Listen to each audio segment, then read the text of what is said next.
ஓம் மங்களேஷாய வித்மகே சண்டிகா பிரியாய தீமகி தன்னோ சம்ஹார பைரவ பிரச்சோதயாது.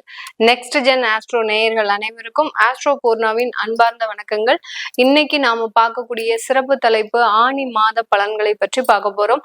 ஆணி மாதத்துல 3 மாத கிரகங்களின் பெயர்ச்சிகள் இருக்கு.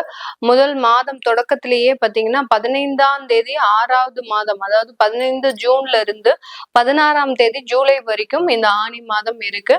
மாதத்தின் முதல் நாளே சூரியன் பயிற்சி ஆகிறார். அந்த மிதுன ராசிக்கு பயிற்சி ஆகிறார். ரிஷப ராசியிலிருந்து மிதுன ராசிக்கு அந்த சூரியன் பயிற்சி ஆகிறார். அடுத்து 23ஆம் தேதி ஜூன் மாதம் புதனாகப்பட்டவர் பயிற்சி ஆகிறார்.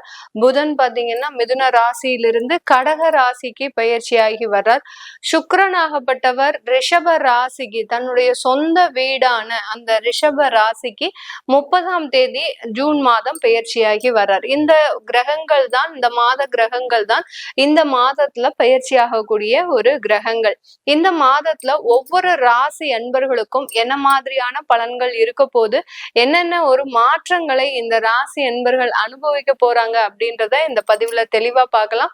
இந்த சேனல்ல முதன்முறையா பாக்குறீங்க அப்படின்னா சப்ஸ்கிரைப் பண்ணிக்கோங்க. பெல் பட்டன்ல ஆல் ஆப்ஷன் சூஸ் பண்ணீங்கன்னா உங்களுக்கு என்னுடைய அடுத்தடுத்த பதிவுகள் நோட்டிபிகேஷனா வந்துட்டு இருக்கும். ரிஷப ராசி அன்பர்களுக்கு இந்த ஆணி மாதம் ஒரு சிறப்பான ஒரு மாதமாக இருக்கும். ஏன்னா உங்களுடைய ராசிக்கு அதிபதி அந்த சுக்கிரனாகப்பட்டவர் உங்களுடைய ராசிக்கே வரப்போறார் ஜூன் மாதம் 30ஆம் தேதி.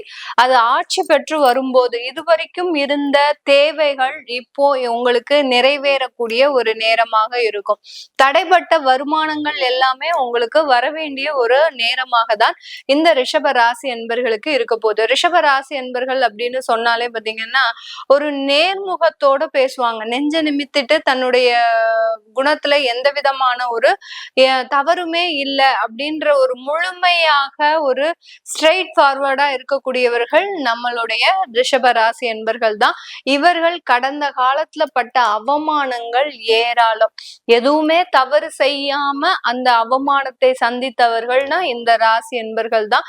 அதுலயுமே அந்த வருமானத்தை குறிவைத்து தன்னுடைய கூட இருக்கிறவங்களும் தன்னை சார்ந்து இருப்பவர்களுமே பாத்தீங்கன்னா இவர்களை ஒரு கேலி செய்யக்கூடிய அளவிற்கு, ஏளனம் செய்யக்கூடிய அளவிற்கு இவர்களுக்கு வருமானம் பத்தல, அடுத்து பாத்தீங்கன்னா தேவையான ஒரு சொத்துக்கள் இல்ல, உங்களுக்கு தேவையான ஒரு நகைகள் இல்ல, இந்த மாதிரி எல்லாம் அந்த வருமானத்தை குறிவைத்தே இவர்கள் அதிகமாக ஏளனம் செய்யப்பட்டிருப்பாங்க இந்த ரிஷபராசி அன்பர்கள். இப்போ ரொம்ப நாள் கழிச்சு பாத்தீங்கன்னா, ரொம்ப மாதங்கள் கழிச்சு இந்த ரிஷபராசி அன்பர்களுக்கு தன்னுடைய ராசி அதிபதி உங்களுடைய ராசிக்கே வர்றாரு. அதனால நீண்ட மாதங்களாக ஒரு 6 மாதத்திற்கு மேலாக 8 மாதத்திற்கு மேலாக தடைப்பட்ட வருமானங்கள் எல்லாமே வந்து சேரக்கூடிய ஒரு நேரமாக தான் இருக்க போது.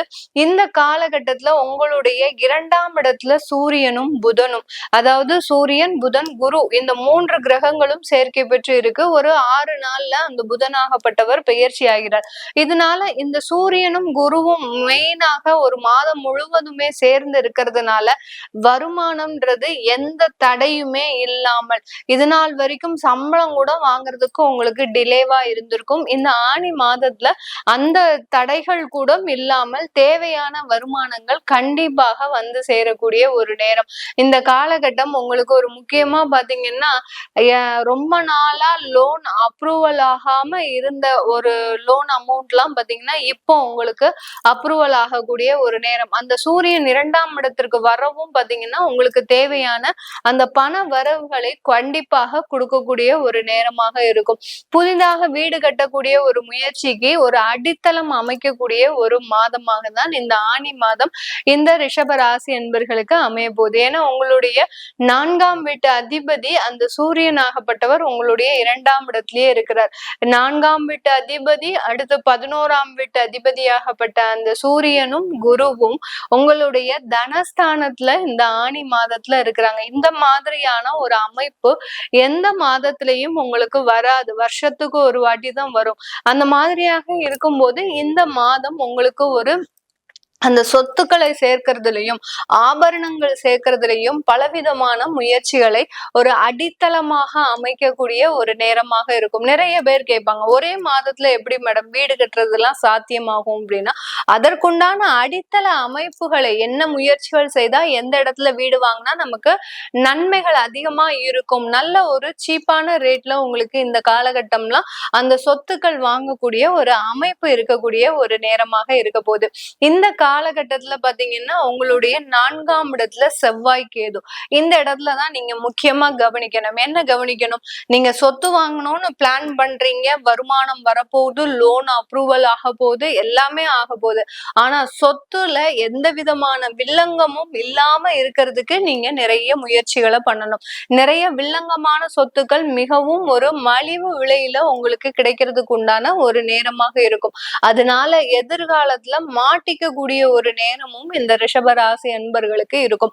அதனால நிலம் வாங்குறீங்க, மனைகள் வாங்குறீங்க அப்படின்னா அதுல 4 வாட்டி நீங்க யோசிச்சுக்கணும். வெறும்னு நீங்க ஒரு பிளாட்டா வாங்குறீங்க, ஒரு அபார்ட்மெண்டாவோ ஒரு இண்டிவிஜுவல் ஹவுஸாவோ வாங்குறீங்க அப்படின்னா அதுல எந்த ஒரு தொந்தரவுகளும் இருக்காது. நிலமும் மனையும் வாங்கும்போது நிறைய பிரச்சனைகள் இந்த ரிஷபராசி என்பர்களுக்கு இந்த ஆணி மாதத்துல இருக்க போது.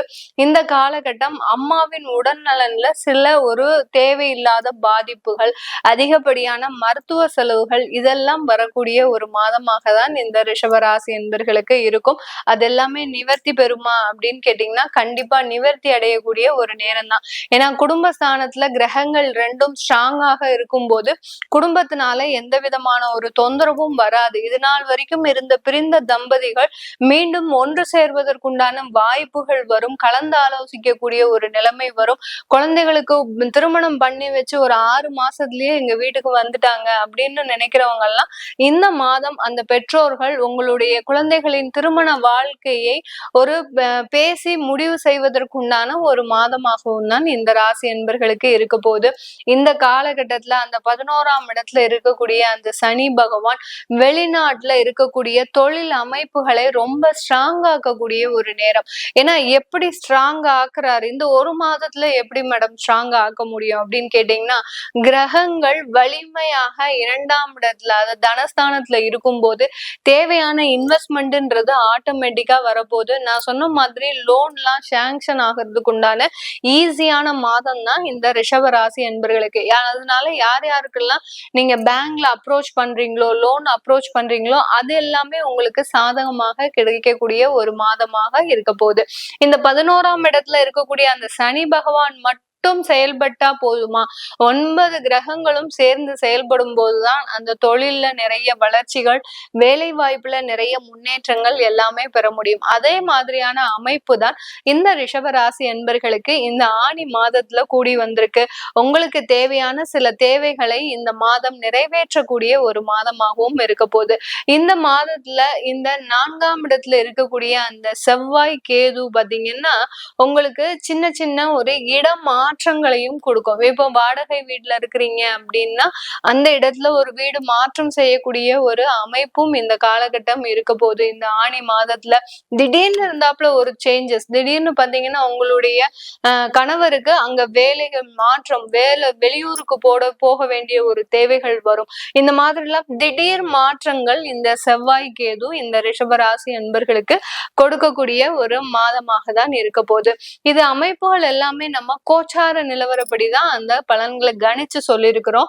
உங்களுக்கு உங்களுடைய சுய ஜாதகத்துல தசா புத்தி என்ன இருக்கு, உங்களுக்கு என்ன மாதிரியான கோச்சார கிரகங்கள் செயல்பட போகுது அப்படின்னு தெரிஞ்சுக்க விருப்பப்படுறவங்க கீழே இருக்கிற நம்பருக்கு வாட்ஸ்அப்ல அப்பாயின்மெண்ட் வாங்கிக்கிட்டு நீங்க என்கிட்ட கன்சல்ட் பண்ணிக்கலாம். இந்த உங்களுடைய நியூமராலஜி படி உங்களுடைய குழந்தைகளுக்கு பேர் எழுதணும், அடுத்து பாத்தீங்கன்னா ஜாதகம் எழுதணும், புதுசா குழந்தைகள் பிறந்திருக்கு அப்படின்னா அவங்களுக்கு ஜாதகம் எழுதுறதுக்கு நிறைய பேர் விருப்பப்படுவீங்க. அந்த மாதிரியாக ஜாதகம் எழுதணும் விருப்பப்படுறவங்க கீழே இருக்கிற நம்பருக்கு வாட்ஸ்அப்ல அப்பாயின்மெண்ட் வாங்கிக்கிட்டு நீங்க என்கிட்ட கன்சல்ட் பண்ணிக்கலாம். உங்களிடமிருந்து விடைபெறுவது உங்கள் ஆஸ்ட்ரோ பூர்ணா. நன்றி, வணக்கம்.